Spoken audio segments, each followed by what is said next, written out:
आंख है सोचने के लिए, और कुछ भी काम करके पैसा हासिल करो। 2 दिनों से नान का एक टुकड़ा भी मुंह में नहीं पड़ा। बच्चे भूख से तड़प रहे हैं। बेहिस इंसान। गुलनार ने अपने दिल की भड़ास निकाली। अब्दुल्ला बोला, तू समझती है कि मैं काहिल और कामचोर हूं? अरे पगली, मेरी ये नातवां हालत देखकर कौन खुदा का बंदा मुझे काम देगा? देख मेरी तरफ, क्या मैं बोझ उठाने के लायक हूं? मैं कमजोर और नातवां हो गया हूं। जब से मैंने इस हैरत अंगेज और अनजाने ख्वाब को देखा है, मेरा चैन सुकून गारत हो गया है। मैं बेहाल हो गया हूँ। नींद मेरी आंखों से कोसों दूर चली गई है। रातों को जब भी बिस्तर पर सोता हूँ, मुझे वही अनजाना ख्वाब नजर आता है। ये ख्वाब शायद मेरी जान ले लेगा। मैं खुद बहुत आजिज आ चुका हूँ। अब तो मैं दिन में भी किसी दूसरी चीज के बारे में सोच नहीं सकता।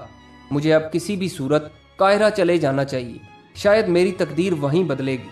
गुलनार आग बगोला होकर बोली, बेवकूफ आदमी, तुम काहिरा जाओगे सिर्फ इस ख्वाब के लिए जिसका कोई सर पैर नहीं। ख्वाब झूठे होते हैं जिनका सच से कोई ताल्लुक नहीं होता।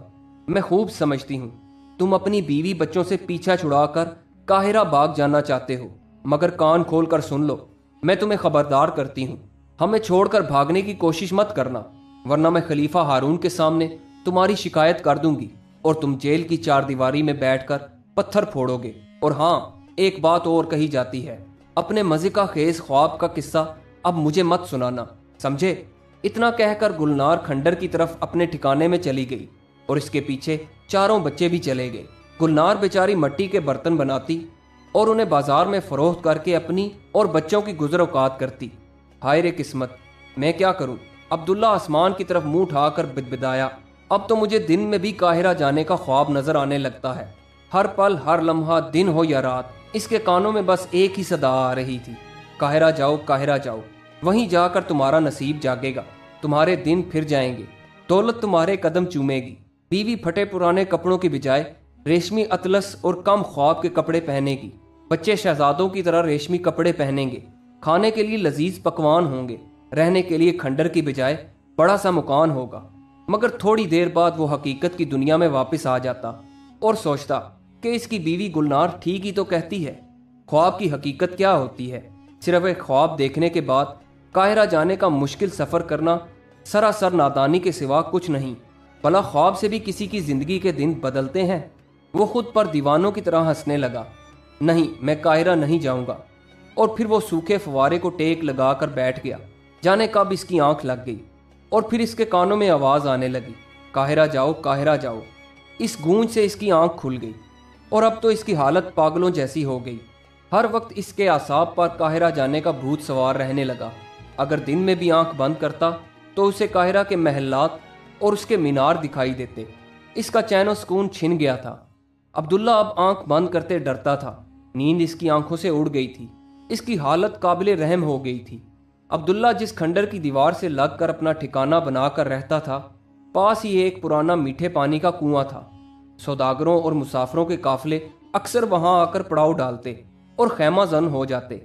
कई कई दिन सौदागर वहां क्याम करते, कुएं के मीठे पानी से फैज़याब होते, शहर में जाकर तिजारत का सामान फरोख्त करते, नई नई चीजें खरीदते।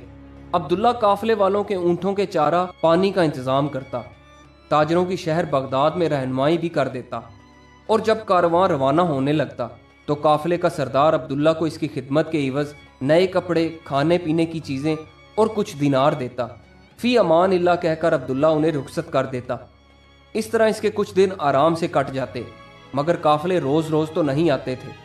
कभी कभी तो हफ्तों इंतजार करना पड़ता, जिससे इसकी माली हालत बिगड़ जाती, फाकों की नौबत आ जाती। इत्तफाक से एक दिन अब्दुल्ला खंडर की दीवार से टेक लगाए बैठा था कि ताजरों का एक काफिला आकर ठहरा। वो दौड़ा दौड़ा गया, काफिले के सरदार के ऊंट की नकेल पकड़ ली और ऊंट की गर्दन पर हाथ फेरने लगा। फिर ऊंटों पर लदे हुए सामान के थैलों को उतरवाने लगा, जिसमें खुश्क मेवे का जौ, बादाम और अखरोट भरे हुए थे। सामान उतरवाने के बाद कुएं से मीठा पानी लाकर उन्हें पिलाने लगा। काफिले का सरदार बहुत खुश हुआ और इससे वादा कर लिया कि जाते वक्त अच्छा सा इनाम देगा। काफिले का क़याम वहां कई दिन तक रहा। सौदागर अपना सामान शहर के बाजारों में लेकर निकल जाते और खरीदो फरोख्त करते, साथ ही खलीफा की खिदमत में कीमती तोहफे पेश करते। फिर जब काफिला रवाना होने लगा तो सरदार ने अपने वादे के मुताबिक अब्दुल्ला को बहुत सारा इनाम दिया اور کہا آئندہ جب بھی ہمارا گزر ہوگا ہم یہیں قیام کریں گے اور تمہارے یہاں کا میٹھا شیریں پانی نوش فرمائیں گے۔ اچھا خدا حافظ، اب ہمارا قافلہ قاہرہ کی طرف کوچ کرے گا۔ وہ چونک گیا۔ کیا کہا؟ قاہرہ؟ عبداللہ کے منہ سے بے ساختہ نکلا۔ ہاں، سردار نے جواب دیا۔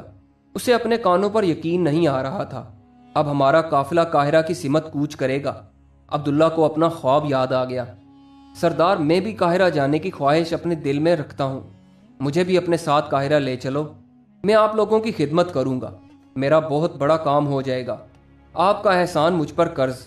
قافلے کا سردار ایک لمحہ کچھ سوچتا رہا، پھر گویا ہوا۔ میری ایک شرط ہے، راستے میں تم قافلے کے اونٹوں کی دیکھ بھال کرو گے، منظور ہو تو چلو۔ وہ یہی تو چاہتا تھا، اندھا کیا چاہے دو آنکھ۔ عبداللہ فوراً راضی ہو گیا۔ وہ ایسے ہی کسی موقع کی تلاش میں تھا، قدرت نے خود ہی موقع فراہم کر دیا تھا۔ اپنے خواب کی تکمیل کے لیے آخر کار قافلے کے ساتھ چپکے سے روانہ ہو گیا، کسی کو کانوں کان خبر تک نہ ہوئی۔ عبداللہ نے بغداد کو خیر آباد کہا اور کارواں کے ساتھ ہو لیا۔ جاتے جاتے ایک بار اجڑے ہوئے کھنڈر کو دیکھا۔ ایک ہفتے تک ان کا قافلہ ریگستان کی ریت پر چلتا رہا۔ کئی دنوں کی مسافت کے بعد آخر کار ان کا قافلہ قاہرہ کی سرحد میں داخل ہو گیا۔ قافلہ کے سردار نے نگہبانوں کو اپنا مقصد بیان کیا۔ انہیں شہر میں داخل ہونے کی اجازت مل گئی۔ صبح ہو چکی تھی۔ قاہرہ کے بازاروں میں چہل پہل ہونے لگی۔ قافلے میں شامل تاجر خادموں کی مدد سے اپنا سامان لے کر بازاروں کی سمت نکل پڑے اور ان میں جو مسافر تھے وہ اپنے گھروں کی طرف روانہ ہو گئے۔ قافلے کا سردار بھی